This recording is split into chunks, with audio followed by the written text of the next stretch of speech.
नमस्कार, मैं योगेश कुमार एसके के यूट्यूब चैनल पर आपका हार्दिक स्वागत करता हूं। दोस्तों, आज हम बात करने वाले हैं army Agniveer general GD duty के लिए एक महत्वपूर्ण बुक जो आपके सामने यहां पर दी गई है। इस बुक में आपको कंप्लीट बुक के अंतर्गत सामान्य विज्ञान, गणित, तर्क शक्ति और सामान्य ज्ञान इन सभी के प्रश्नों को सम्मिलित किया गया है।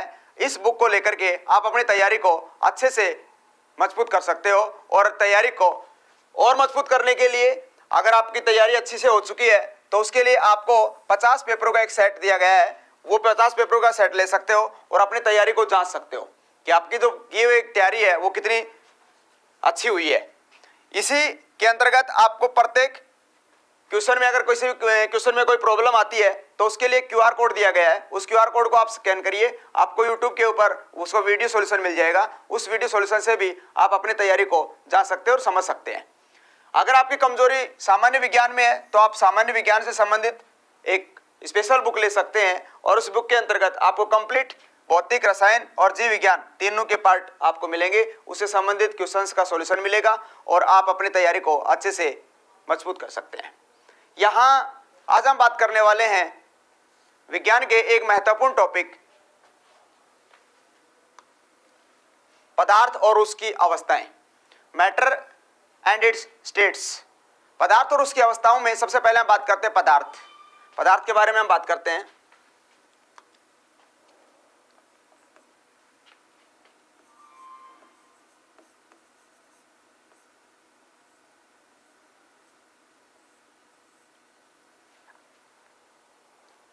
पदार्थ यानी कि मैटर वो होता है जिसका आकार, आयतन, स्थिति अलग अलग हो, जिसकी बनावट जो है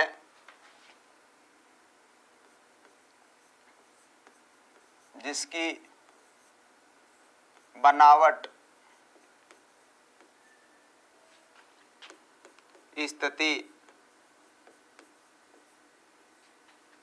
व आकार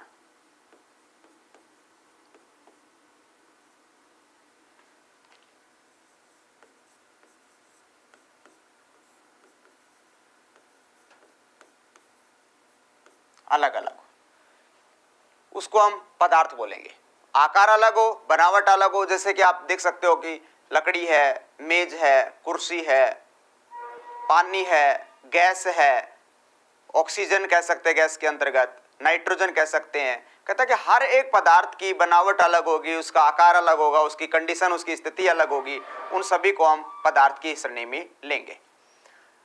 भारत के दार्शनिकों के अनुसार किसी भी पदार्थ के मूल 5 स्थितियां लेते हैं जिसको पंच तत्व बोला गया है। पंच तत्व भारतीय दार्शनिकों के अनुसार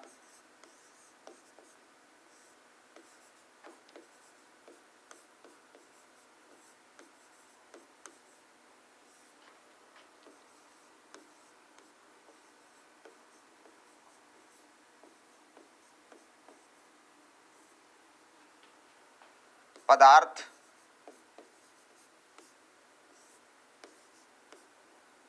पंच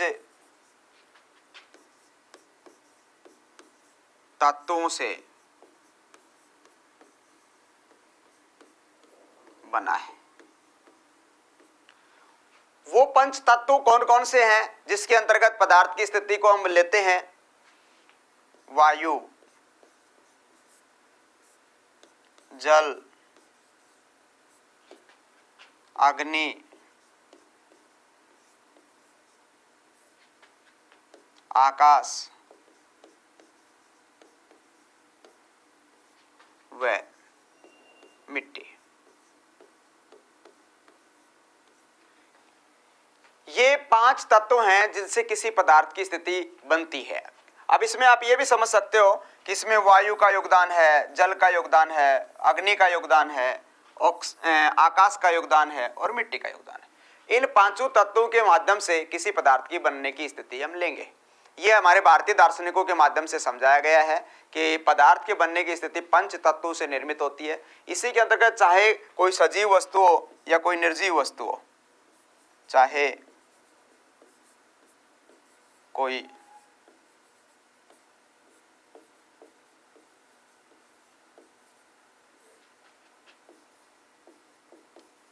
सजीव वस्तु हो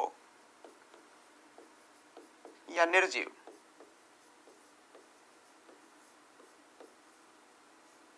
वो सब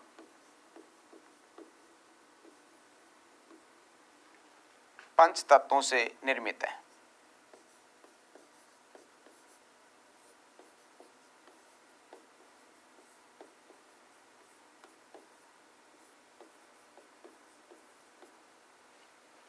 यानी कि आप समझ सकते हो कि हमारा जो शरीर है ये भी किससे निर्मित है। हम सजीव कैटेगरी में अगर बात करें तो कहता है पंच तत्वों से निर्मित है। किससे निर्मित है? वायु, जल, अग्नि, आकाश व मिट्टी, इससे हमारा शरीर बना हुआ है। इसी प्रकार से चाहे कोई निर्जीव वस्तु हो, उनमें हर एक वस्तु के अंतर्गत इन्हीं पांच तत्वों का कहीं ना कहीं योगदान है। तो हम यहाँ कह सकते हैं कि पदार्थ किसी बनावट में, आकृति में, आकार में क्या होंगे? अलग होंगे। आगे इसके बारे में और विस्तार से समझते हैं।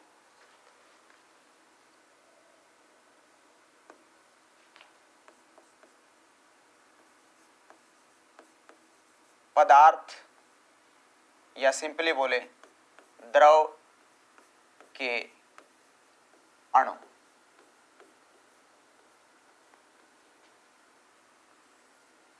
पदार्थ या सिंपली बोले द्रव के अणु।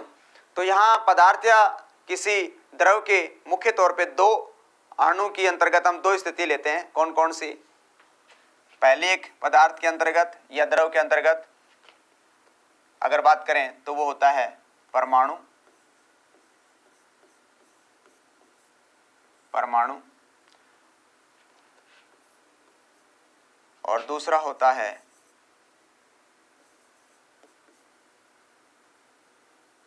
अणु। यहां पदार्थ व द्रव्यों के अणु कह सकते हो इसको, या यहां पर कण भी कह सकते हो। अणु बोलिए या कण बोलिए। तो सबसे पहले हम बात करें कि जो पदार्थ के अणु हैं यानी कि परमाणु। परमाणु सूक्ष्मता वो तत्व या अणु होता है जो अविभाज्य होता है, जो रासायनिक रूप से अभिक्रिया में भाग लेता है। जो सूक्ष्मतम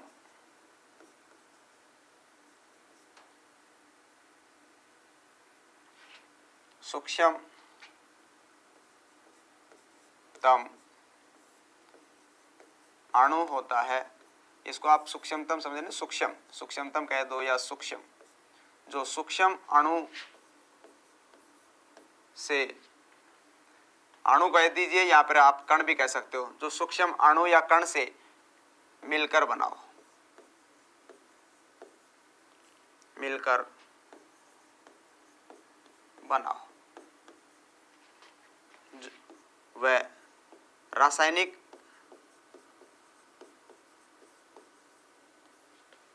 अभिक्रिया में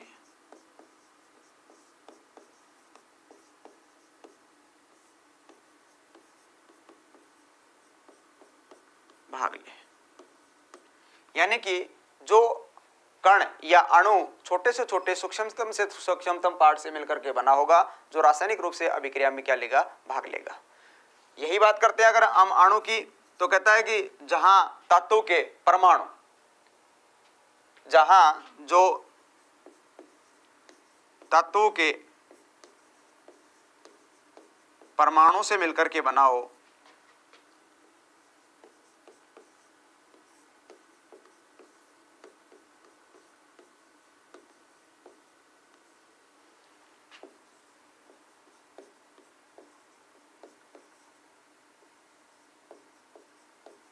उसको अणु कहेंगे।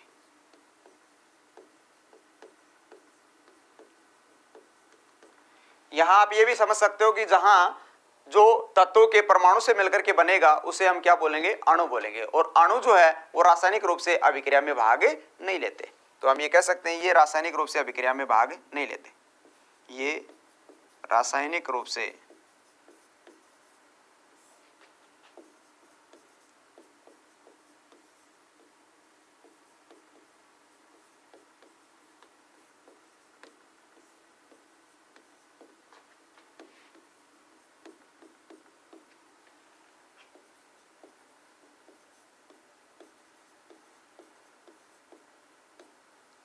तो आपने यहाँ पर जाना कि द्रव के जो कण हैं या जो अणु है वो दो प्रकार के हैं, एक परमाणु है और दूसरा अणु है।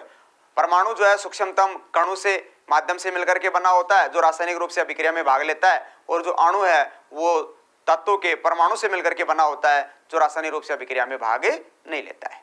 आगे हम और बात करते हैं द्रव के अंतर्गत।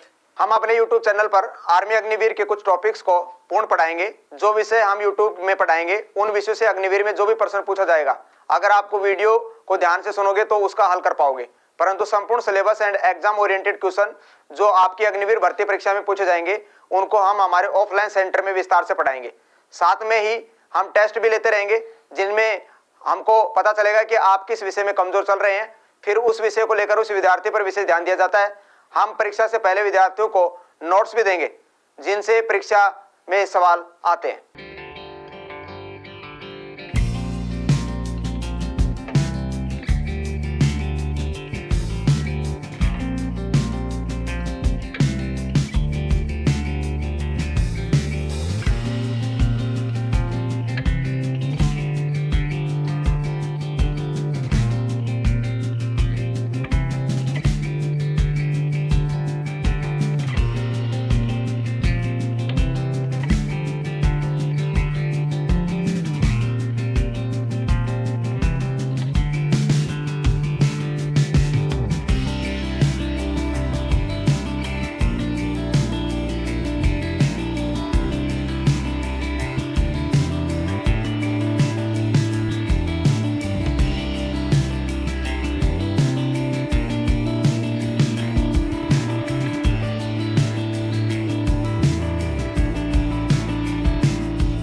किसी द्रव के कणों की स्थिति,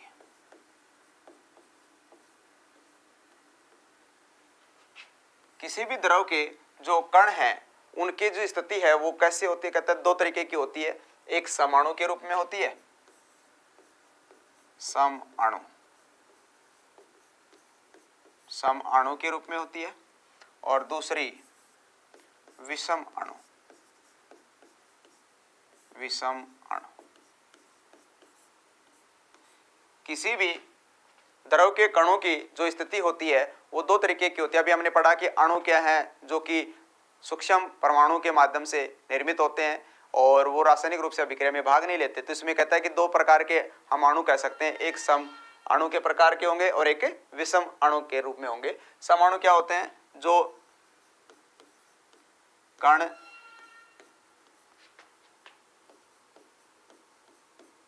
समान रूप से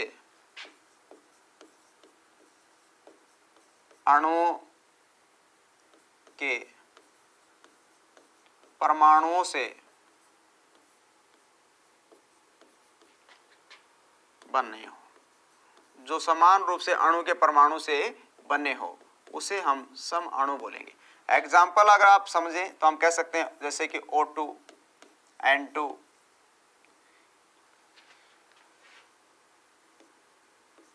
H2 एटसेट्रा। या आप समझ सकते हो कि हाइड्रोजन, ऑक्सीजन और नाइट्रोजन, इनके दो दो जो परमाणु है उनके माध्यम से ये क्या है, बना है, तो इसकी हम बोलेंगे सम अणु, एक जैसे अणु। तो यहीं पे हम कह सकते हैं जो विषम, जो अलग अलग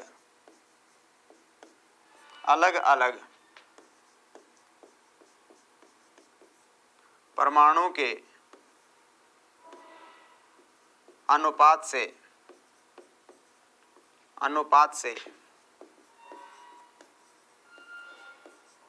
बने हो, यानी कि जो अलग अलग परमाणु के माध्यम से उनके अनुपात के रेशियो के अंतर्गत निर्मित होंगे उसे हम बोलेंगे विषम अणु। जैसे अगर हम विषम अणु की बात करें तो यहां पर आप कह सकते हो पानी, जो विषम अणु से मिलकर के बना है। किससे विषम से? 2 हाइड्रोजन के और 1 ऑक्सीजन के। आप कह सकते हो मीथेन, जो विषम अणु से मिलकर के बने हैं। कौन कौन से विषम अणु हो जाएंगे? यहाँ पर कार्बन हो जाएगा और हाइड्रोजन हो जाएगा, हाइड्रोजन के 4।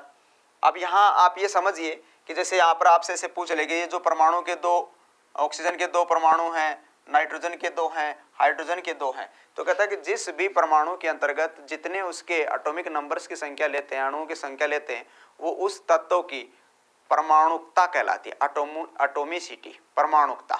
तो यहाँ कह सकते हैं कि ऑक्सीजन की परमाणुकता कितनी है? परमाणुकता,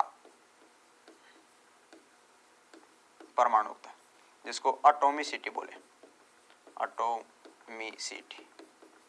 तो यहाँ हम कह सकते हैं ऑक्सीजन की परमाणुकता यानी O2, तो इसकी परमाणुकता कितनी हो जाएगी? 2। N2, तो इसकी परमाणुकता कितनी हो जाएगी? 2। इसी प्रकार से हर एक तत्व की जो निर्मित होते हैं उसके अंतर्गत जितने परमाणु उससे निर्मित हैं, बने हैं, वही उसकी क्या कहलाती है? एटोमिसिटी कहलाती है, परमाणुकता कहलाती है। तो हमने यहाँ पर जाना समअणु और विषम अणु। हम आगे बात करते हैं।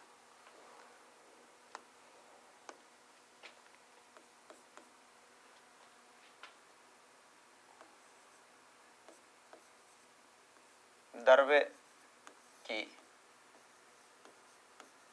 अवस्थाएं,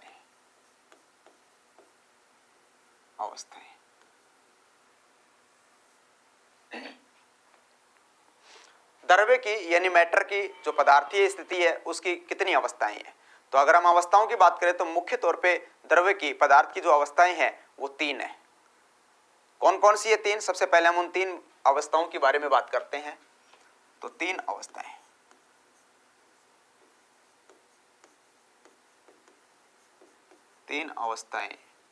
जो हैं, नंबर 1 ठोस, नंबर 2 द्रव और नंबर 3 गैस। ये किसी द्रव की, पदार्थ की 3 मुख्य अवस्थाएं लेंगे। सबसे पहले हम एक एक करके बारी बारी से जानेंगे। तो सबसे पहले बात कर लेते हैं ठोस के बारे में। अगर हम ठोस के बारे में बात करें तो ये द्रव की वो अवस्थाएं हैं जिसका आकार और आकृति, जिसके आकार की बात करें, आकृति की बात करें और उसके आयतन की बात करें, तो ये तीनों चीजें क्या होंगी? निर्धारित रहती हैं, फिक्स रहती हैं, जो बदलती नहीं है। तो जिस पदार्थ की या जिस द्रव की आयतन की और आकार की स्थिति चेंज ना हो, निर्धारित रहती हो, उस पदार्थ की अवस्था को क्या नाम देंगे? ठोस पदार्थ। तो इसकी परिभाषा हो जाएगी, जिस पदार्थ का आकार व आयतन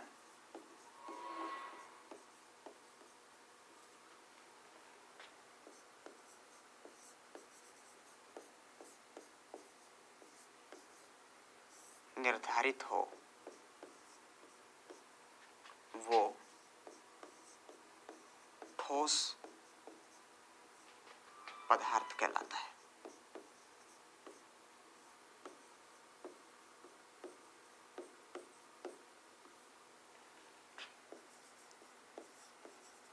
ठोस पदार्थ। तो अगर आपसे क्वेश्चन आता है कि ठोस पदार्थ की क्या विशेषता है, तो हम बोलेंगे कि इसका आकार निर्धारित रहता है, यानी कि फिक्स रहता है। इसका आयतन फिक्स रहता है, जितनी वैल्यू होगी उतनी ही रहेगी। इस प्रकार के पदार्थों के अगर आपसे पूछ ले कि एग्जाम्पल कौन से हैं, तो हम उदाहरण बोल सकते हैं ठोस पदार्थ के अंतर्गत। जैसे कि आपका कुर्सी कह सकते हो, मेज कह सकते हो, किताब जो आपकी बुक है वो कह सकते हो, जिससे आप वर्क करते हो पेन कह सकते हो, एटसेट्रा। ऐसे बहुत से अनगिनत पदार्थ हो सकते हैं। तो आपको परिभाषा क्या ध्यान रखनी है कि जिस पदार्थ का आयतन और आकार दोनों क्या हो, निर्धारित रहता हो, उस पदार्थ को हम क्या नाम देंगे? ठोस पदार्थ की स्थिति के रूप में जानेंगे। यानी कि वो पदार्थ द्रव की कौन सी अवस्था कहलाएगा? ठोस कहलाएगा। तो ये तो ठोस पदार्थ की बात करी हमने। इसी प्रकार से हम सेकंड पदार्थ की बात करेंगे द्रव की स्थिति के अंतर्गत। द्रव,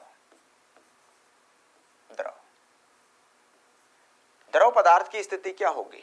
कहता है कि ऐसा पदार्थ जिसका आयतन वो तो निर्धारित रहे लेकिन उसका आकार बदलता रहे। कैसे बदलता रहे, इसको आप ऐसे समझ सकते हो कि जिस पदार्थ के अंतर्गत अगर मान लीजिए हम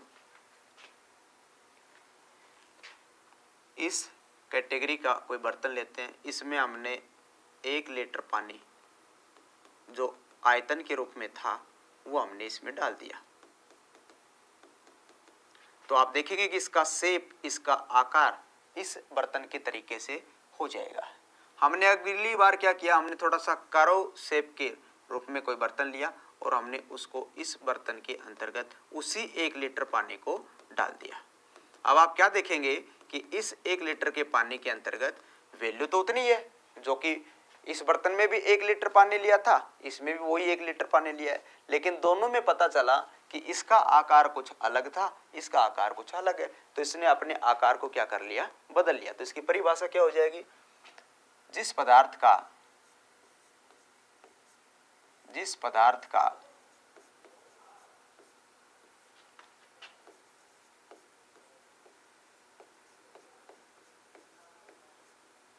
आयतन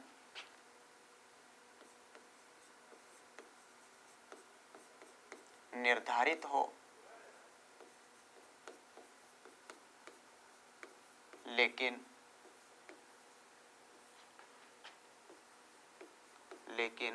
आकार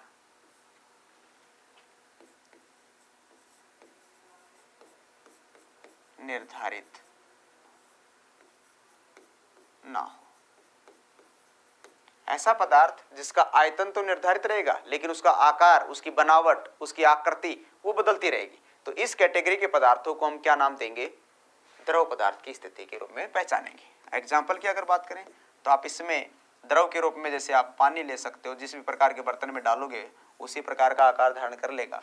इसमें आप पारा ले सकते हो, ये भी एक लिक्विड के रूप में आता है। आप इसमें डीजल ले सकते हो जो कि एक लिक्विड के रूप में लेते हैं, एटसेट्रा। तो ऐसे द्रव जिसको हम किसी भी बर्तन के अंतर्गत डालते चले जाएंगे तो उस बर्तन के आकार के समान उसका जो साइज है वो बदलता चला जाएगा, लेकिन आयतन की बात करें तो वो क्या रहेगा, निर्धारित रहेगा। तो ये हमने पदार्थ की, मैटर की, द्रव की दूसरी अवस्था पढ़ी जिसको हमने द्रव नाम दिया। तीसरा पदार्थ की जो अवस्था लेंगे यानी कि दूसरी अवस्था थी, और तीसरी कंडीशन के अंतर्गत हम जानेंगे गैस। यानी कि इस पदार्थ की अवस्था के अंतर्गत अगर हम समझे जिसका ना तो आकार निर्धारित हो पाएगा ना ही इसका आयतन फिक्स होता है, यानी कि ये बदलता रहता है, जिसका आकार भी निर्धारित ना हो और जिसका आयतन भी निर्धारित ना हो, उस पदार्थ की अवस्था को क्या नाम देंगे, उस पदार्थ की अवस्था को नाम देंगे गैस अवस्था। तो यहां परिभाषा हम कह सकते हैं, जिस पदार्थ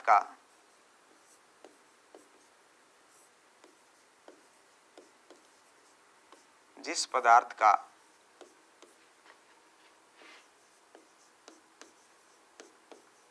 आकार व आयतन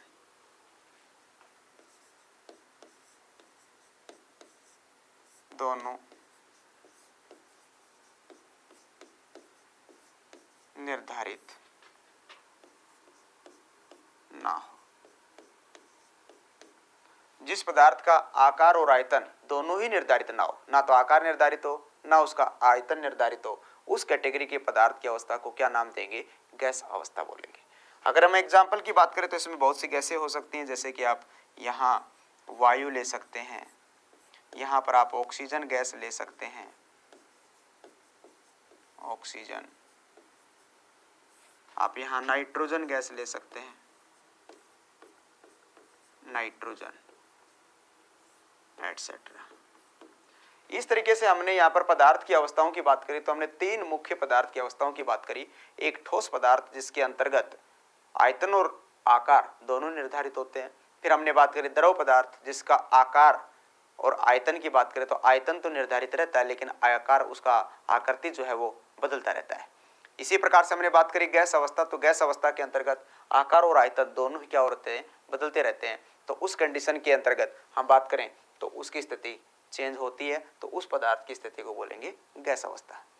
लेकिन इन तीन अवस्थाओं के अनुरूप इसके अलावा पदार्थ की एक चौथी अवस्था को भी शामिल किया गया, लेकिन वो एक पर्टिकुलर कंडीशन के अंतर्गत तय की जाती है, जो कि एक तापमान और दाब के अंतर्गत ली जाती है। उस स्थिति के अंतर्गत एक अगर आपसे क्वेश्चन आ जाए कि पदार्थ की चतुर्थ अवस्था किसे कहेंगे, तो उस अवस्था का नाम हो जाएगा प्लाज्मा। पदार्थ की एक पांचवी अवस्था भी पढ़ी जाती है, उस पदार्थ की पांचवी अवस्था को क्या नाम देंगे? BEC, Bose Einstein condensed. यानी कि ये तो महत्वपूर्ण तीन अवस्थाएं, मेनली हम तीन अवस्थाओं की बात करते हैं, लेकिन एक पर्टिकुलर सिचुएशन के अंतर्गत, ताप और दाब की स्थिति के अंतर्गत अगर पदार्थ के आपको दो अदर यानी दो अन्य अवस्थाओं के वर्णन पूछे तो हम बताएंगे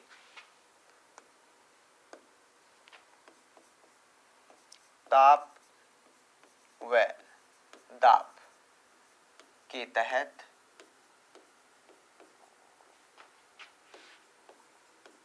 पदार्थ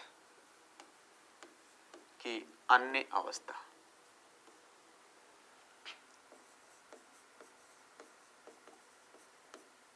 तो पदार्थ की जो अन्य अवस्था लेंगे उसमें हम लेंगे, एक अवस्था की बात करें तो प्लाज्मा, और दूसरी अवस्था की बात करें तो बोस आइंस्टीन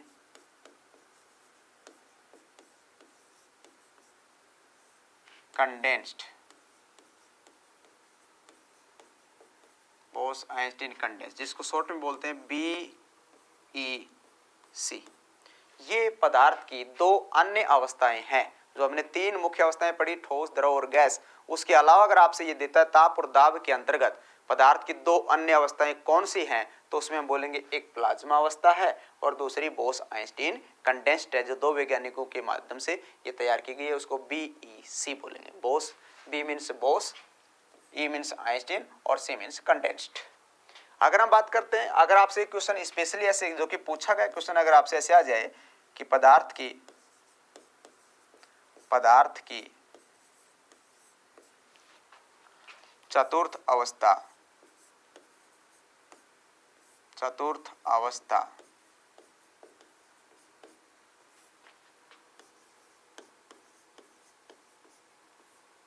कौन सी है? अगर आपसे स्पेशली ये क्वेश्चन इस प्रकार से पूछ ले, जो कि पूछा गया क्वेश्चन है, तो आप लोगों का आंसर क्या हो जाएगा? प्लाज्मा। तो उसका आंसर हम बता देंगे प्लाज्मा। इसको पदार्थ की चतुर्थ अवस्था के रूप में जाना जाता है। प्लाज्मा से रिलेटेड एक महत्वपूर्ण पॉइंट जो बायो के अंतर्गत ऐसे पूछ लिया जाता है कि मानव जो रक्त होता है, मानव रक्त के अंतर्गत जो प्लाज्मा होता है वो कितने प्रतिशत होता है? तो मानव रक्त में प्लाज्मा की जो मात्रा होती है वो 55% होती है। यानी कि अगर आपसे ऐसे पूछ ले, जो प्लाज्मा द्रव अवस्था के अंतर्गत लेते हैं, मानव रक्त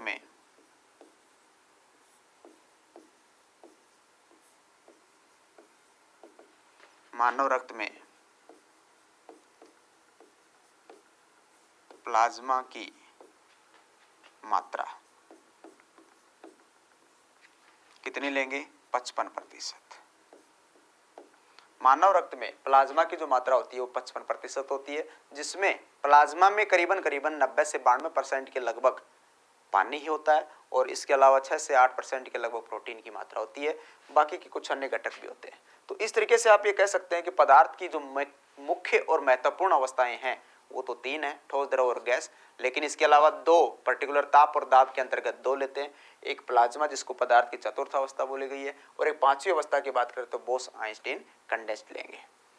आगे हम बात करते हैं और विस्तार से।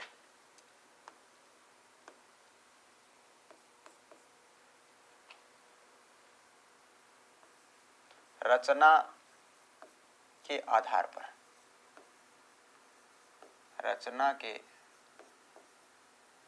आधार पर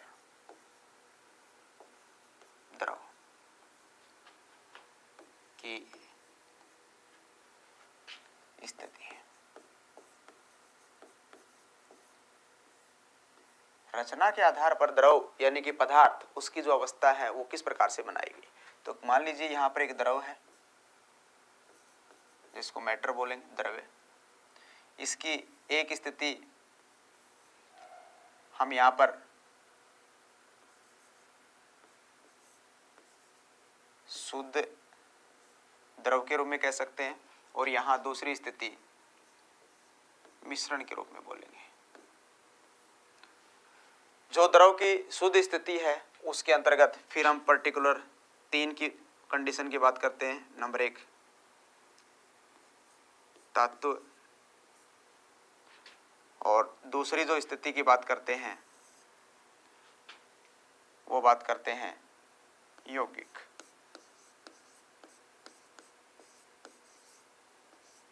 इन दो स्थिति की बात करते हैं, यानी कि शुद्ध स्थिति के अंतर्गत यौगिक और तत्व ये दो रूप आते हैं। यानी कि यहाँ इसको मैं नंबर 2 दे दूं, यहाँ पर इसको मैं लिख दूं नंबर 1, यौगिक और तत्व।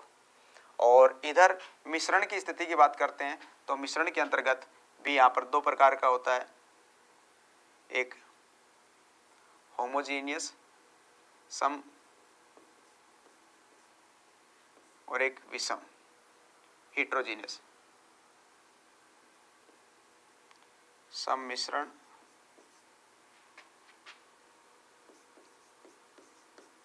और एक विषम मिश्रण।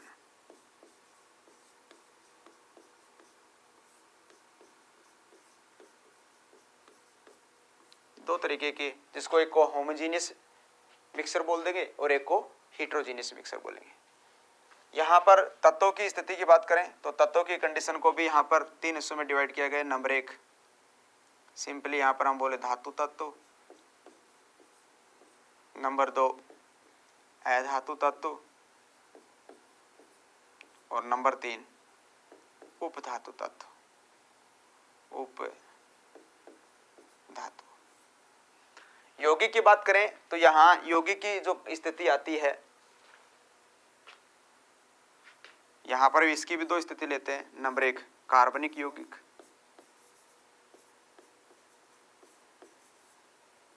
कार्बनिक यौगिक, और दूसरी स्थिति को लेंगे अकार्बनिक यौगिक।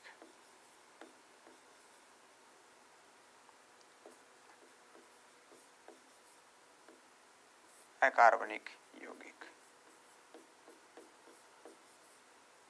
तो किसी भी द्रव्य की जो रचना की स्थिति की बात करें तो यहाँ रचना की स्थिति हमने यहाँ पर लिखी कि कोई द्रव होगा, वो द्रव 2 रूप में पाया जाएगा, या तो शुद्ध रूप में होगा या फिर मिश्रण के रूप में होगा। अगर शुद्ध रूप में होगा तो यहाँ पर फिर 2 स्थिति बनेगी, एक यौगिक के रूप में बनेगी और दूसरा द्रव की तत्व के रूप में बनेगी। यौगिक की जो कंडीशन की बात करें, अगर आपसे पूछ रहे यौगिक को कितने हिस्सों में डिवाइड किया गया है तो 2 हिस्सों में डिवाइड किया जाता है, एक कार्बनिक यौगिक कहलाता है और दूसरा अकार्बनिक यौगिक कहलाता है। ऐसे ही जो तत्व है, तत्व को कितने हिस्सों में डिवाइड किया जाता है तो तत्व जो है उनके 3 हिस्सों में इसको डिवाइड किया जाता है, एक धातु के रूप में, एक अधातु के रूप में और तीसरा उपधातु के रूप में। इसी प्रकार से मिश्रण जो है वो सम मिश्रण, जिसको सम स्थिति के अंतर्गत लेंगे यानी कि होमोजीनियस मिक्सचर, और एक विषम स्थिति के अंतर्गत लेंगे जिसको विषम मिश्रण बोलेंगे यानी कि हेट्रोजीनियस मिश्रण। तो ये 3 स्थिति जो हमने यहाँ पर तत्वों के लिए है, तो अब हम इसके बारे में आगे जानेंगे, यानी कि तत्व, यौगिक और मिश्रण। अब इन तीनों पर्टिकुलर हम 3 कंडीशन की बात कर लेते हैं। तत्व, यौगिक की बात करेंगे, तत्व की बात करेंगे और मिश्रण की बात करेंगे। तो रचना की दृष्टि से यहाँ पर 3 मुख्य हमारे पास पॉइंट निकल के आए, एक यौगिक, तत्व और मिश्रण। तो सबसे पहले हम आगे बात करते हैं तत्व। सबसे पहला हमारा पॉइंट था तत्व।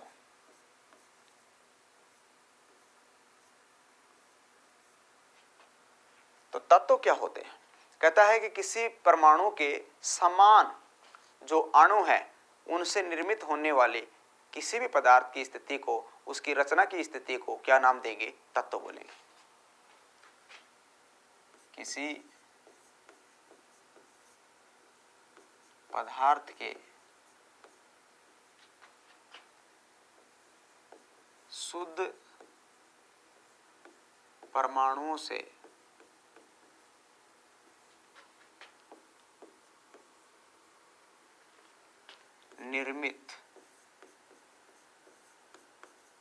निर्मित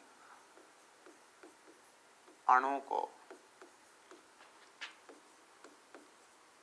तत्व कहा जाता है।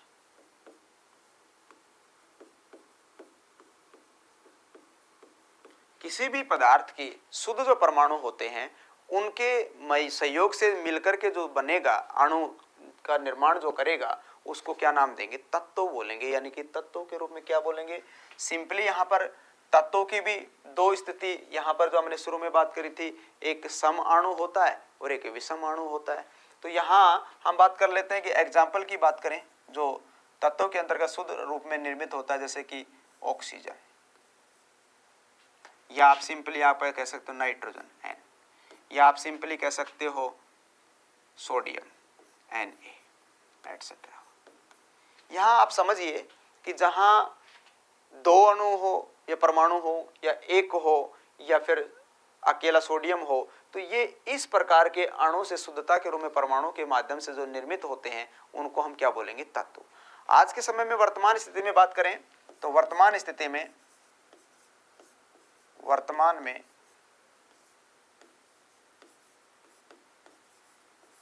कुल ज्ञात तत्व, अब तक जो हमें तत्वों की संख्या ज्ञात हो चुकी है, अगर वो पूछ ली जाए कितनी है तो उसके अंतर्गत हम तत्वों की संख्या लेंगे 118 है। वर्तमान में जो ज्ञात तत्व हैं वो 118 है, जिसमें प्रकृति से हमें कितने तत्व ज्ञात हुए हैं तो 98। प्रकृति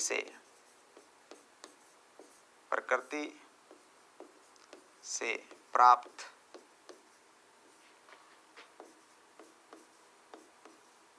तत्वों की संख्या, अगर आपसे पूछे प्रकृति से प्राप्त तत्वों की संख्या कितनी है तो वो है 98। इसमें एक महत्वपूर्ण पॉइंट आप ये भी याद रखिए कि वो कौन सा तत्व है जिसको सबसे पहले खोजा गया था। तो सर्वप्रथम खोजा गया जो तत्व है वो तांबा है। सर्वप्रथम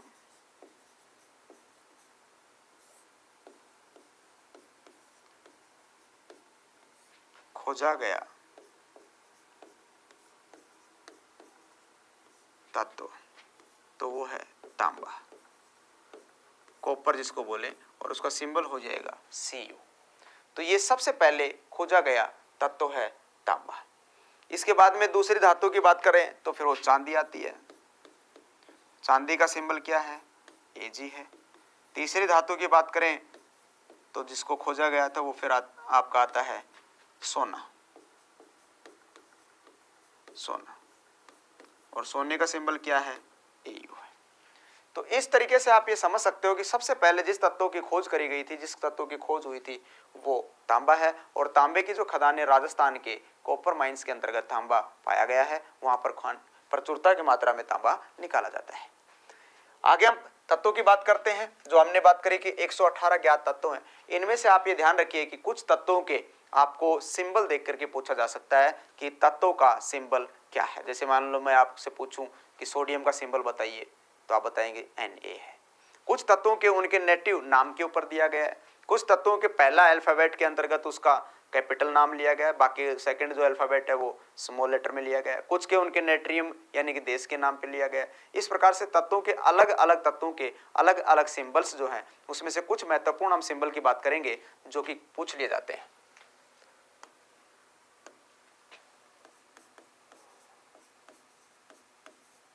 तत्वों के संकेत यानी कि सिंबल, कुछ तत्वों के सिंबल की बात करेंगे। मैं यहाँ पर कुछ तत्वों के नाम मेंशन कर रहा हूँ, आप कोशिश करिए कि उसके तत्वों के नाम आप बता पाए। तो सबसे पहले मैं बात करता हूँ जिसका नाम लिखते हैं ऑक्सीजन। ऑक्सीजन जो तत्व है, अगर आपसे पूछ ले कि ऑक्सीजन तत्व का सूत्र क्या है तो इसका सिंबल हो जाएगा O। अणु सूत्र अगर आपसे पूछे, ये ध्यान रखिए, अणु सूत्र जैसे हमने बोला ना कि अणु दो से भी मिलकर के बन सकता है। सिंपली अगर तत्व का सिंबल पूछे तो O बोलेंगे, और अणु सूत्र पूछे तो इसका क्या हो जाएगा? O2 है। यानी कि अणु सूत्र आपसे अगर ऐसे दे दे कि जो अणु से मिलकर के, तो अणु सूत्र अगर इसी ऑक्सीजन का पूछे तो वो हो जाएगा O2, जहां इसका अणु सूत्र होगा O2। इसी प्रकार से हम सेकंड कोई तत्व का सिंबल लेते हैं। जैसे मान लीजिए आपसे पूछ लिया फ्लोरीन, मैं कुछ महत्वपूर्ण लिख रहा हूं जिनके आने की पॉसिबिलिटी रहती है, पूछ लिया जाता है फ्लोरीन। फ्लोरीन का सिंबल क्या हो जाएगा? तो फ्लोरीन का सिंबल हो जाएगा F। इसी प्रकार से अगर आपसे पूछ ले नियोन, जो कि एक अक्रिय गैस है, नोबल गैस की कैटेगरी में आती है, इसका सिंबल भी अगर आपसे पूछे तो वो क्या हो जाएगा? Ne। काफी महत्वपूर्ण सिंबल है सोडियम, जो कि पूछा जाता है। सोडियम एक मुलायम धातु है, चाकू के माध्यम से इसे आप काट भी सकते हो, लेकिन पैकेट में सजा के नहीं रख सकते। और इसका सिंबल मोस्टली पूछा जाता है, नाइट्रियम के रूप में इसको Na से लिखा जाता है। इसी प्रकार से हम अगला एक महत्वपूर्ण सिंबल की बात करें, मैग्नीशियम। तत्व का नाम है मैग्नीशियम। मैग्नीशियम, मैग्नीशियम का सिंबल क्या हो जाएगा, Mg। इसी में एक आता है मैग्नीज, मैग्नीज, मैग्नीज का सिंबल क्या हो जाएगा, Mn। अगर आपसे पूछा जाता है कि फास्फोरस का, फास्फोरस का सिंबल बताओ, तो फास्फोरस का सिंबल हो जाएगा P। काफी महत्वपूर्ण है जो आपसे पूछा जाता है, पोटेशियम, पोटेशियम, पोटेशियम का सिंबल क्या आएगा, तो इसका हो जाएगा K। इसी प्रकार से आपको यह भी ध्यान रखना है, आयरन, आयरन, आयरन का सिंबल क्या है, तो इसका सिंबल हो जाएगा Fe। कोबाल्ट, कोबाल्ट का अगर सिंबल पूछे तो इसका सिंबल हो जाएगा Co। ये भी आपको ध्यान रखना है, अगर आपसे पूछे पारा यानी कि मरकरी, पारे का सिंबल क्या आएगा, तो इसका सिंबल आएगा Hg। अगर आपसे पूछे लेड, लेड, लेड का सिंबल क्या आएगा, तो इसका सिंबल आ जाएगा Pb। अगर आपसे पूछे एंटीमनी, एंटीमनी, एंटीमनी का सिंबल क्या आएगा, तो Sb। Pb आएगा तो वो लेड का सिंबल हो जाएगा, एंटीमनी का पूछेगा तो सिंबल क्या आएगा, Sb। इसी प्रकार से मैं कुछ तत्व और ले रहा हूं। अगर आपसे पूछ ले आयोडीन, आयोडीन तत्व का सिंबल बताओ, तो आयोडीन तत्व का सिंबल हो जाएगा I। अगर आपसे पूछ ले तांबा, तांबे का सिंबल बताओ, तो इसका सिंबल हो जाएगा Cu। अगर आपसे पूछ ले निकिल, निकिल का सिंबल बताओ, तो इसका सिंबल हो जाएगा Ni।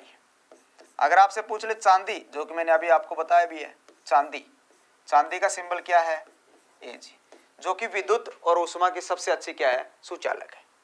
इसी प्रकार से यदि आपसे पूछ ले सोना, सोने का सिंबल क्या हो जाएगा, Au। इसी प्रकार से अगर आपसे पूछ ले सिंबल के रूप में यूरेनियम, यूरेनियम, यूरेनियम का सिंबल क्या हो जाएगा, U। मोस्टली अगर आपसे इस प्रकार से ये कुछ मैंने महत्वपूर्ण तत्वों के सिंबल की बात करी, जिसमें से एक अगर कोई तत्व आपसे देख करके इस प्रकार से पूछ ले कि इस तत्व का सिंबल यानी कि संकेत क्या है, तो ये आपको ध्यान रखना है। तो हमने तत्वों में बात करी कि तत्व वर्तमान में 118 के लगभग ज्ञात हो चुके हैं, जिसमें 98 तो तत्व हैं वो प्रकृति से हमें प्राप्त हुए हैं। कुछ तत्वों के जो स्थिति की बात करते हैं, जिनमें सबसे पहला जो तत्व था वो तांबा था, जिसके बारे में मनुष्य ने सबसे पहले जानकारी हासिल करी है। आगे हम बात करते हैं दूसरा, जो रचना की दृष्टि के ऊपर तत्वों की यानी कि पदार्थ की जो स्थिति लेंगे वो लेंगे यौगिक, यौगिक, यौगिक अवस्था। पहले हमने तत्व अवस्था की बात करी, अब हम बात करेंगे यौगिक अवस्था की। किसी भी पदार्थ की जो यौगिक अवस्था है उसके बारे में अगर हम जाने तो कहता है कि जहां 2 या 2 से अधिक तत्व, जो अभी हम तत्वों के बारे में बात कर रहे थे पर्टिकुलर, कहता है जहां 2 या 2 से अधिक तत्व एक रासायनिक संयोजन के माध्यम से एक निश्चित अनुपात बना करके मिलकर के तैयार होकर के अगर निर्मित होते हों, उसको हम यौगिक बोलेंगे। यौगिकों में हमने ये बात करी थी कि 2 तरीके के यौगिक होते हैं, कार्बनिक यौगिक और दूसरा अकार्बनिक। तो हम यहाँ सिंपली परिभाषा की बात करते हैं, 2 या 2 से 2 या 2 से 2 या 2 से अधिक तत्वों के निश्चित अनुपात, निश्चित अनुपात के संयोजन से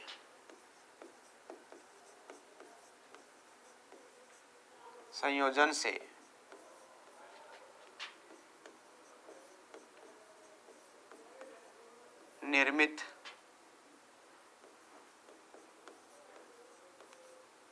होने को यौगिक कहेंगे, यौगिक कहते हैं। आपको ये समझना है कि जहां दो या दो से अधिक तत्व होंगे और वो निश्चित अनुपात के अंतर्गत सम्मिलित जब होंगे, जब उनका निर्माण करेंगे तो उसको क्या नाम देंगे? यौगिक अवस्था के अंतर्गत यौगिक नाम देंगे।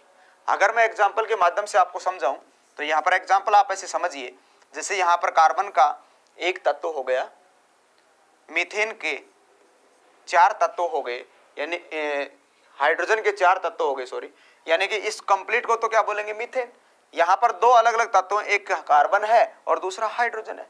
यहाँ हम कह सकते हैं कि यहाँ कार्बन के 1 और हाइड्रोजन के 4 तत्वों ने जब संयुक्त रूप से संयोजन किया तो इनके निश्चित अनुपात के माध्यम से हमें कौन सा यौगिक प्राप्त हुआ? तो हमें प्राप्त हुआ यौगिक मीथेन। तो इसे हम बोलेंगे मीथेन। तो मीथेन क्या है? मीथेन एक यौगिक है। इसी प्रकार से अगर हम लिखें, पानी के अंतर्गत हाइड्रोजन के 2 और ऑक्सीजन के 1 जब तत्व मिलकर के एक निश्चित अनुपात के माध्यम से जब किसी घटक का निर्माण करेंगे तो ये भी एक यौगिक का रूप कहलाएगा, और इसे कौन सा यौगिक का रूप बोलेंगे? पानी। तो इसका मतलब आप ये समझिए कि पानी भी क्या है? पानी भी एक यौगिक है। ऐसे और भी बहुत से तत्व निर्मित कर करके यौगिक का निर्माण करेंगे। जैसे आप समझ लो 2 से ज्यादा भी हो सकते हैं। जैसे मैं अगर कहूं C2H5OH, यानी कि ये भी एक यौगिक है जिसको हम ग्लूकोज के नाम से जानते हैं, ग्लूकोज। यहाँ कार्बन का यौगिक है, हाइड्रोजन का यौगिक है, ऑक्सीजन का यौगिक है, यहाँ हाइड्रोजन फिर आ रहा है। इसका मतलब यहाँ 3 तत्व हो गए। तो इस प्रकार से आप ये समझ सकते हो कि 2 हो सकते हैं, 2 से अधिक हो सकते हैं। उन सब के संयोजन से मिलकर के बनने वाली स्थिति को हम तत्वों की कौन सी अवस्था के रूप में जानेंगे? तो उसे यौगिक अवस्था के रूप में जानेंगे। तो हमने यहाँ यौगिक अवस्था की बात करी। तीसरा जो अवस्था की बात करते हैं वो आता है मिश्रण। मिश्रण, पहले हमने तत्वों की बात करी, फिर हम बात करेंगे फिर हमने यौगिक अवस्था की बात करी, अब हम बात करेंगे मिश्रण अवस्था की। तीसरी जो अवस्था है वो रचना की दृष्टि के आधार पर मिश्रण। मिश्रण में आपको मैंने समझाया कि 2 तरीके के, एक होमोजीनियस और एक हेट्रोजीनियस है, यानी कि सम रूप में और एक विषम रूप के अंतर्गत। लेकिन हम यहाँ पर सम्मिलित रूप से इसकी परिभाषा की बात करें, 2 या 2 से अधिक, 2 या 2 से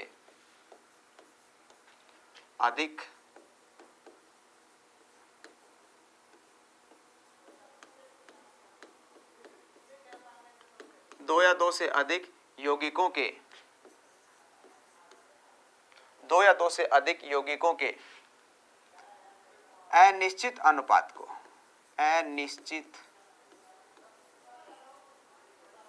2 या 2 से अधिक यौगिकों के अनिश्चित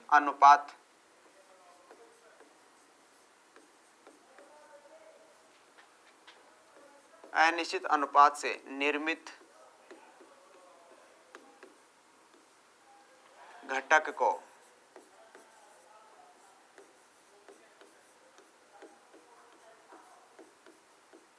मिश्रण कहते हैं।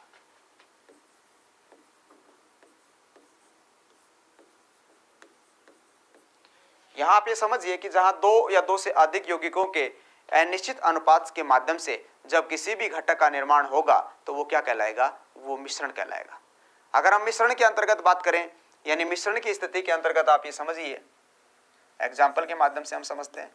जैसे कि आप समझ सकते हो वायु, आप समझ सकते हो समुद्री पानी,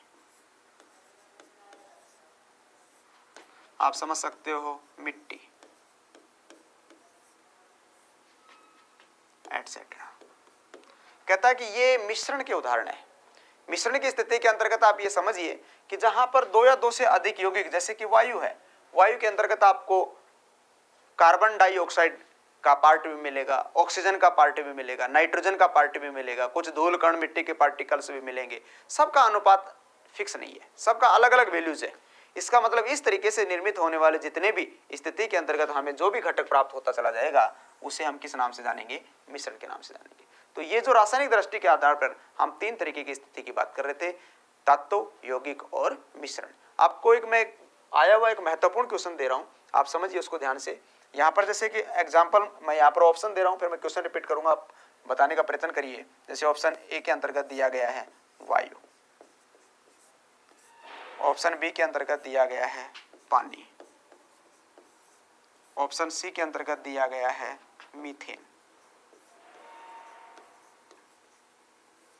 और ऑप्शन डी के अंतर्गत दिया गया है बी व सी। क्वेश्चन आपसे ये पूछा जाए कि निम्न में से कौन सा तत्व व यौगिक नहीं है, ना तो तत्व है ना यौगिक है। तो हम यहाँ देखेंगे कि पानी क्या है, एक यौगिक है। हम देखेंगे कि मीथेन क्या है, एक तत्व है। तो फिर ये दोनों ही नहीं पूछा है, जो ना तो तत्व है ना यौगिक है। तो फिर हमारा आंसर क्या हो जाएगा, वायु। जो वायु क्या है, वायु एक मिश्रण है। इसी प्रकार से अगर आपसे पूछ ले कि दिए हुए में से कौन सा ना तो मिश्रण है ना ही तत्व है, तो इसका मतलब यौगिक होगा। और यौगिक कौन है, पानी, जो हाइड्रोजन और ऑक्सीजन से मिलकर के बना है। इसी प्रकार से अगर आपसे पूछ ले दिए हुए में से कौन सा मिश्रण व यौगिक नहीं है, तो फिर वो तत्व होगा। और वो तत्व कौन सा है, वो आपका हो जाएगा मीथेन। तो इस तरीके से आपको एक क्वेश्चन समझना है जो इस पे इस प्रकार से बनेगा। तो इस तरीके से चाहे वो दिए हुए तत्व रूप में पूछे, चाहे फिर वो यौगिक अवस्था के रूप में पूछे, या फिर मिश्रण के रूप में पूछे, इस प्रकार से यहाँ एक क्वेश्चन काफी बार रिपीट होता रहता है। आगे हम बात करते हैं।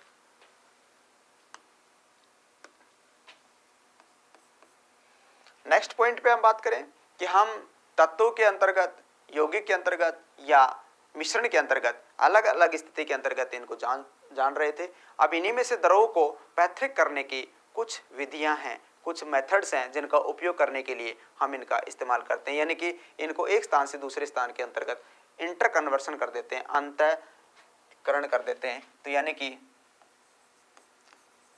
द्रव की स्थिति को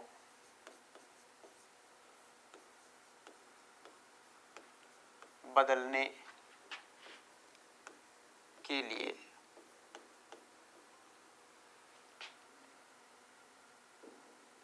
कुछ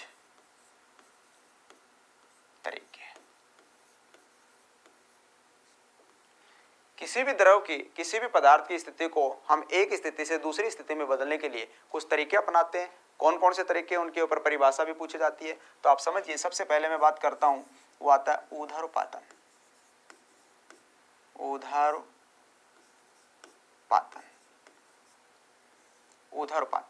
ऊर्ध्वपातन जिसको हम बोलेंगे सब्लिमेशन, इसको दूसरा नाम उदात्तीकरण भी बोलते हैं। उदात्तीकरण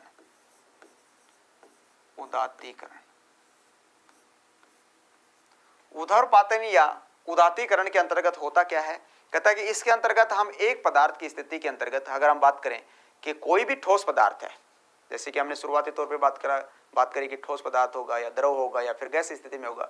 तो कहता है कोई भी पदार्थ है, अगर वो ठोस स्थिति से जब उसको हम चेंज करना चाहें, उसकी स्थिति को बदलना चाहें, उसके लिए कुछ तरीके अपनाना चाहें, तो कहता है ऐसा पदार्थ, तो ठोस पदार्थ को बदलने के दौरान सीधा ही किस में चला जाए, गैस में चला जाए, द्रव में ना आकर के सीधा गैस में चला जाए, तो उस प्रोसेस को, उस विधि को क्या नाम देंगे, उदात्तीकरण। यानी कि यहां हम कह सकते हैं ठोस पदार्थ का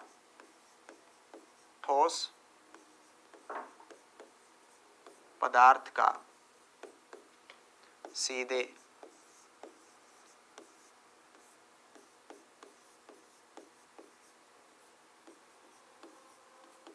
गैस में बदलना। आपसे ये क्वेश्चन ऐसे भी पूछा जा सकता है कि ठोस पदार्थ का सीधे गैस में बदलना क्या कहलाता है, तो उसको नाम देंगे उदात्तीकरण या ऊर्ध्वपातन, यानी इसको बोले तो सब्लिमेशन। उदाहरण की बात करें तो इसके अंतर्गत अगर मैं उदाहरण की बात करूं, जैसे कि कपूर है। कपूर एक ठोस स्थिति के अंतर्गत होता है, और जब आप कपूर को जलाएंगे तो कपूर सीधा किस में जाएगा, गैस में जाएगा। तो इस तरीके का एग्जाम्पल नेफ्थलीन है, सोडियम है। कहता है कि इनको जब हम जलाते हैं तो इस सीधे के सीधे कौन सी द्रव अवस्था में ना आकर के किस में आ जाते हैं, ये गैस अवस्था के अंतर्गत चले जाते हैं। और उस स्थिति को, उस कंडीशन को क्या नाम देंगे, उदातीकरण या उदहरोपातन, जिसको सब्लिमेशन बोलेंगे। तो काफी महत्वपूर्ण एक परिभाषा है, ये द्रव की स्थिति को बदलने का पहला एक पॉइंट हो सकता है। दूसरा ऐसे ही आप समझिए, जिसको हम बोलेंगे संघनन। संघनन, संघनन यानी कि कंडेंसेशन। कहता है कि कोई द्रव जब हम उसको संपीड़ित करें, कोई गैस है, उस गैस को, द्रव की बात ना करें, कोई द्रव है उसको संपीड़ित करें, उसको दबाएं, प्रेस करें, तो कहता है कि वो द्रव स्थिति में आ जाए तो उस स्थिति को बोलेंगे संघनन, कंडेंसेशन। तो ये हम कह सकते हैं गैस का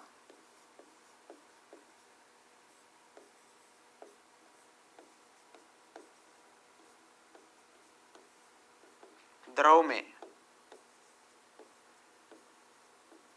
बदलना, वो क्या कहलाएगा, वो संघनन कहलाएगा। जैसे कि आप मोस्टली देखते हो एलपीजी है, लिक्विफाइड पेट्रोलियम गैस, इसको कंडेंस्ड कर करके, संपीड़ित कर करके हम सिलेंडर के अंदर को फुलफिल करते हैं। जब आप कई बार आप देखते हो परीक्षण के दौरान कई बार सिलेंडर को हम हिलाते हैं तो उसके अंतर्गत गैसीय स्थिति के साथ साथ हमें पानी के अंतर्गत आवाज आती है, यानी इसका मतलब हमें उसको कुछ लिक्विड पार्ट आपको उसके अंतर्गत यानी कि उस महसूस होता है। तो उस स्थिति के अंतर्गत आप ये समझ सकते हो कि कंडेंसेशन यानी संघनन, कोई भी गैसीय स्थिति को जब हम प्रेस करेंगे, कंडेंस्ड करेंगे, तो वो किस में आ जाए, द्रव स्थिति के अंतर्गत आ जाए, तो वो वाली विधि क्या कहलाती है, संघनन कहलाती है। तीसरा एक पॉइंट आता है, महत्वपूर्ण पॉइंट है, आप ये समझिए, उसको हम बोलेंगे हिमांक।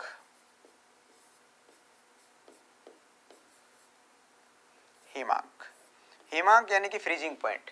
कहता है कि कोई भी द्रव अगर वो अपनी स्थिति को बदल करके ठोस स्थिति में चला जाए तो उस स्थिति के अंतर्गत उसको किस नाम से जाना जाएगा, हिमांक। तो यह हम कह सकते हैं द्रव पदार्थ का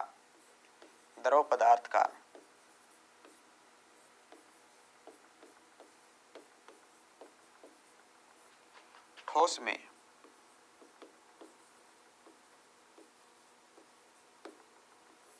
बदलना, किसी द्रव पदार्थ का ठोस में बदलना, वो क्या कहलाएगा, वो उसका हिमांक कहलाएगा। जैसे कि आप समझ सकते हो बर्फ, पानी का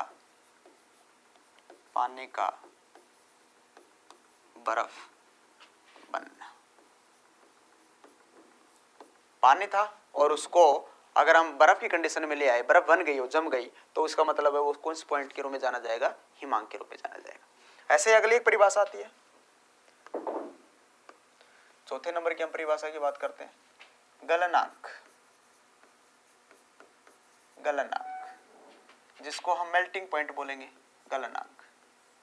गलनांक में हम क्या जानेंगे कि कोई ठोस पदार्थ जो था, अगर उसको हम इस स्थिति के अंतर्गत ताप देते हैं तो वो पिघल करके वापस से द्रव स्थिति में आ जाता है, तो उसका कौन सा पॉइंट कहलाएगा, गलनांक कहलाएगा, मेल्टिंग पॉइंट।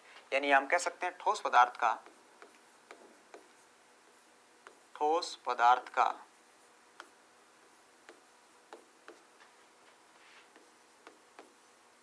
द्रव में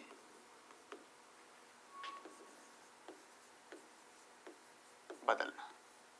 किसी भी ठोस पदार्थ को जब हम द्रव स्थिति के अंतर्गत ले आएंगे तो वो उस पदार्थ का क्या कहलाएगा, गलनांक कहलाएगा, मेल्टिंग पॉइंट कहलाएगा। जैसे आप समझिए कि वही जो हमारे पास बर्फ थी, बर्फ का पिघल करके वापस, बर्फ का पिघल कर द्रव में बदलना। यहां आप ये कह सकते हो कि कोई बर्फ का टुकड़ा था, वो पिघल करके वापस द्रव स्थिति में आ गया है, तो वो किस पॉइंट से जाना जाएगा, गलनांक। तीसरी एक महत्वपूर्ण परिभाषा, नेक्स्ट पांचवी एक महत्वपूर्ण परिभाषा आती है, क्वथनांक।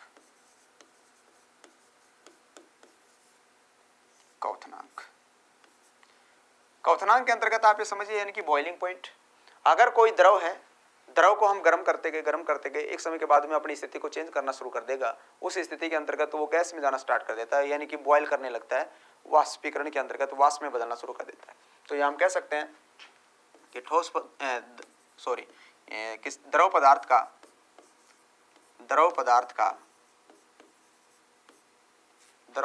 का गैस में बदलना, गैस में बदलना। कोई द्रव पदार्थ है, अगर वो गैसीय स्थिति में जा रहा है, जैसे कि पानी को गर्म कर रहे हैं तो वो वाष्प में बदल रहा है, तो यहाँ पर एग्जाम्पल कह सकते हो पानी का वाष्प बनना, पानी का वाष्प बनना।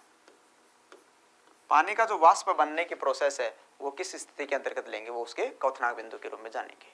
यहाँ आप इन 3 पॉइंटों के माध्यम से आप ये समझ सकते हो कि मैं एक कॉमन एग्जांपल लेता हूँ कि जो पानी है आपका,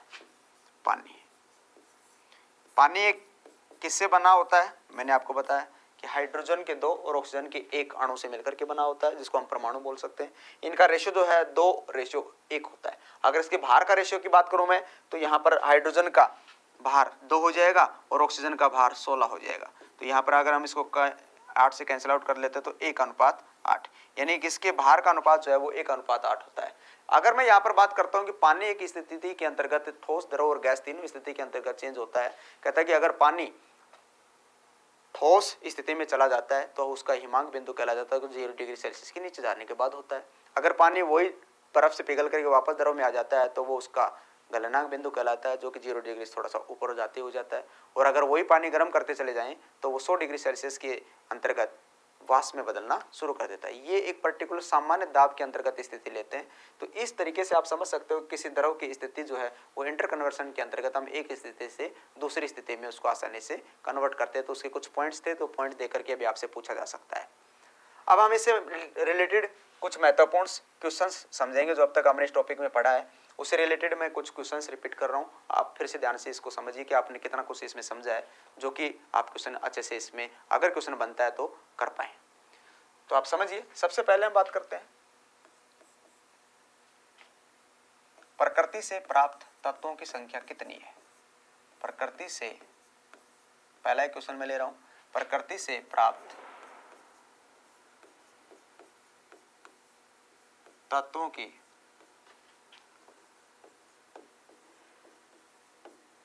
संख्या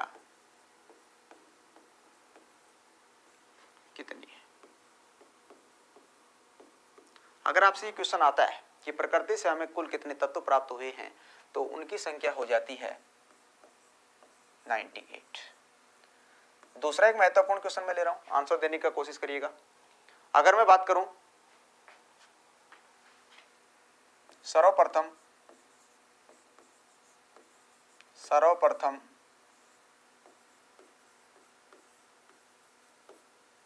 खोजा गया तत्व कौन सा है। सर्वप्रथम खोजा गया तत्व कौन सा है, तो आपका आंसर क्या हो जाएगा। तो इसका आंसर देने का प्रयत्न करिए। सर्वप्रथम जिस तत्व की खोज करी गई थी उस तत्व का नाम क्या हो जाएगा, कॉपर, यानी कि जिसको तांबा भी बोलते हैं, तो तांबा। और तांबे का सिंबल अगर आपसे पूछे तो क्या हो जाएगा, Cu। नेक्स्ट मैं क्वेश्चन ले रहा हूं महत्वपूर्ण, जो कि आया हुआ क्वेश्चन है। किसी ठोस पदार्थ का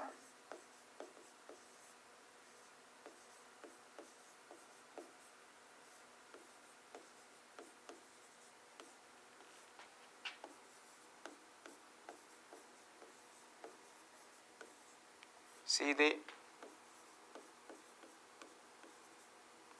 वाष्प में, या सिंपली वाष्प कह दो या आप गैस भी कह सकते हो, किसी ठोस पदार्थ का सीधे गैस या वाष्प में बदलना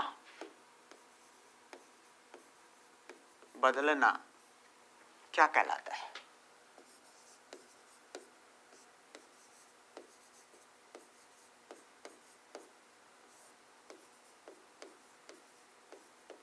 कोई भी ठोस पदार्थ है, अगर उसको हम गर्म करते तो सीधा वो गैस में जाता है, यानी कि वाष्प स्थिति बोले या गैस स्थिति। तो अगर उसको आपसे पूछे कि उस प्रोसेस को क्या नाम देंगे, तो आप आंसर देने का प्रयत्न करिए। मैंने अभी समझाया आपको, तो वो क्या बोलेंगे उसको, ऊर्ध्वपातन। ऊर्ध्वपातन वो डिपेंड करता है ऑप्शन के ऊपर कि ऑप्शन में आपको ऊर्ध्वपातन दे रखा है। इसी का दूसरा नाम है उदातीकरण, ये भी दे सकता है उदातीकरण, और इसी को इंग्लिश के अंतर्गत देता है सब्लिमेशन।